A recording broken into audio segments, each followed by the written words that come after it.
Okay, so this is Cafe con Leche. Again, this one I'm confident this is what he called it, but there's not one on our chart with that name. So it may be another hybrid, and this is maybe the common name. You know, since there's a dulce con leche, cafe con leche is maybe, I think it's a reference to the red, the dark red and brown color of the skin. These are distinctive in that they're very pointed at the end.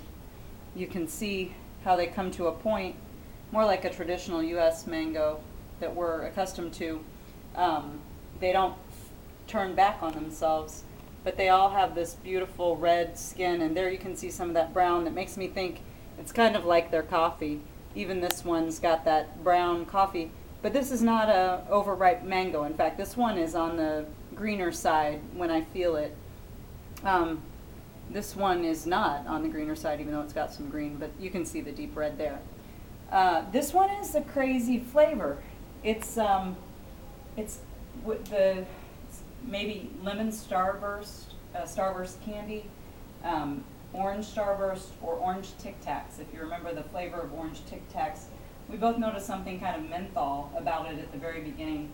I would say it's on the upper front third of the left side of the palate, which maybe that's something particular, I don't know. But very thin skinned, very thin, more again like a nectarine. You can see here, it's not your typical thick skin, but this one is the first one I've encountered that really has the kind of fiber that you think about when you think about a mango.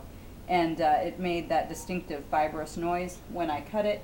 You can see some of the pieces got a little bit of fringe to them, and they didn't cut as well. So from a processing perspective, I think this one would be more difficult, but it also seems like it might go well in a salsa with either mint or in a sauce with chocolate or a chocolatey flavor like a mole, maybe, because of the mintiness and the very orange citrus flavors to it. In terms of cost, these I think ran 2, 4, 6, 8, 10, 12 for 100 pesos, which would be about $2.50. And generally we paid anywhere from 5 to 6 pesos to 10 pesos for a mango. The most we paid was 10 pesos for the Keat and the Tommy Atkins. But the majority of these we paid 12 for 80 pesos, 12 for 70 pesos.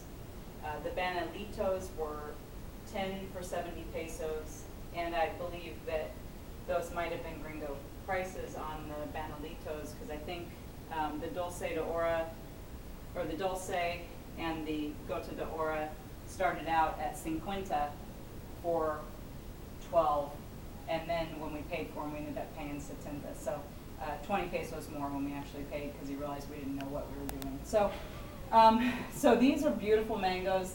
I like the flavor because it's really interesting. A little harder to cut through, more fiber. Near the seed, you can see I couldn't get nearly as close to the seed on this one as I could on those smaller guys.